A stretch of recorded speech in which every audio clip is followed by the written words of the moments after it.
10 strange rules actors of Cobra Kai have to follow. Cobra Kai is one of Netflix's most promising new series. The martial arts comedy drama has captured the hearts of thousands, though the actors in Cobra Kai are forced to follow some pretty strange rules on set. Before we jump into it, make sure you hit the like button so we know who the real Cobra Kai fans are. What is Cobra Kai? Cobra Kai is a new web series that continues the story of the Karate Kid franchise, telling it in a much more modern way to appeal to a new demographic. The show takes place approximately 34 years after the original film and tells the story from Johnny Lawrence's point of view. Johnny decides to reopen the old Cobra Kai karate dojo, leading to the reunion between himself and many of his old peers, including Daniel LaRusso. Strangely, the series has been available online for several years, but has only recently been made available on Netflix. The show was initially picked up by YouTube Red, with the first season being released in 2018. YouTube gave the series a second go in 2019, though YouTube began its restructure of its Red program, rebranding as YouTube Premium. Throughout this process, they decided to sell the series to Netflix, prompting Netflix to renew the show for a third and fourth season, though neither of these seasons has aired yet due to the ongoing pandemic. Season 3 is scheduled to premiere in January of 2021, and we can't wait. 34 years after Johnny is defeated at the All Valley Karate Tournament, he's in his 50s, finding steady work as a handyman around Los Angeles. He lives in a crummy apartment in Reseda and is a far cry from the life he once had. Johnny had a son with his former girlfriend, Shannon, though he abandoned both Shannon and the young boy named Robbie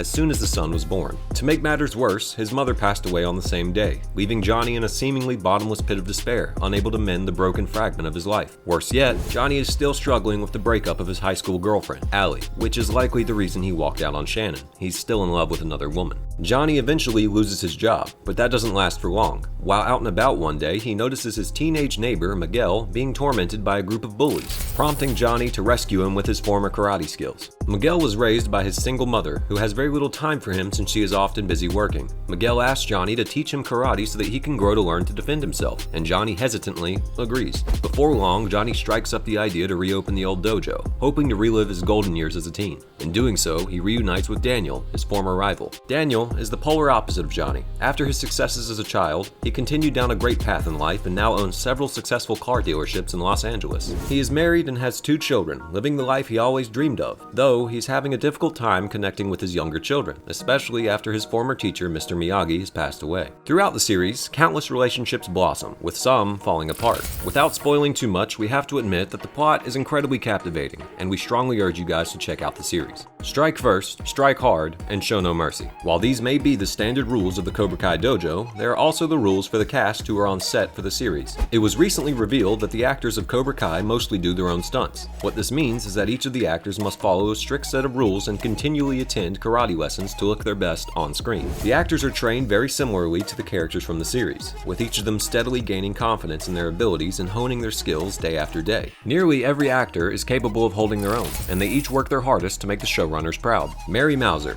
one of the lead actresses in the series, has a YouTube channel and revealed many of the training secrets that she must follow while training for her role in the show. She has a daily workout routine that takes many hours to complete each day. She eats a very specific breakfast to ensure she has the energy and endurance throughout her training. Later, attending a local gym to continue her workout and practice her kicking and boxing to keep herself toned and ready to perform on set and throughout the various routines that take place behind the scenes. Young Hollywood reported on the actors for the series, interviewing several cast members. It seems as though the cast were ready to perform at the drop of a hat, with the actors unanimously agreeing that if ever they were being bullied, they'd be ready to face the challenge and could easily kick some bully butt if ever the need arose. Let's hope that never becomes necessary. Don't watch the Karate Kid movies. What you may find incredibly interesting is that none of the younger actors had ever seen the original Karate Kid movies, and it seems as though the showrunners may have wanted it to stay that way, insinuating that they did not watch the original movies either. The show was created in such a way that the production studio wanted to ensure the show could appeal to both an older and a younger demographic. This was to make it a more family-oriented series, appealing to all age groups. They didn't want to make this a series that could be dubbed a sequel or a follow-up to the original. Instead, they wanted to craft a brand new story, simply reusing original characters for a few key plot points from the series. We have to admit, there are many times when Cobra Kai seems to take direct inspiration from the Karate Kid films, but it is, by all means, an original series that could hold its own, separate and apart from the original films. In an interview with Entertainment Tonight, the actors were asked what they knew about the series before auditioning for the show. As it turns out, they knew virtually nothing about the show and had never seen the original movies. They simply decided to audition because they liked the plot of the series, having no knowledge of the Karate Kid movies aside from knowing that they were some of the most popular films of all time.